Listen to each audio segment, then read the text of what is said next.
May isang babae na nagngangalang Aling Rosa. Isa siyang simpleng nanay na may 3 anak. Araw-araw siyang gumigising ng alas 4 ng umaga para magluto ng pagkain at maghanda ng baon ng kanyang mga anak. Pagkatapos noon, pupunta siya sa palengke para magbenta ng gulay. Pero habang lumalaki ang kanyang mga anak, unti-unti silang nagbago.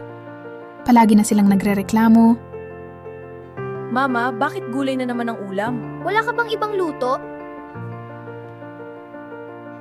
Minsan pa nga, narinig niya ang bunso niyang anak na nagsabi, Nakakahiya ng si mama tindira lang sa palengke.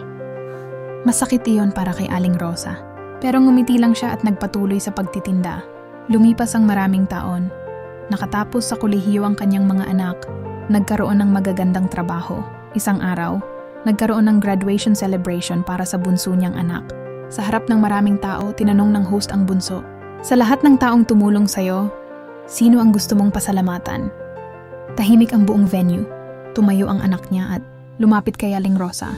Mahigpit niya itong niyakap. Mama, patawad po. Napatingin ang lahat sa kanila.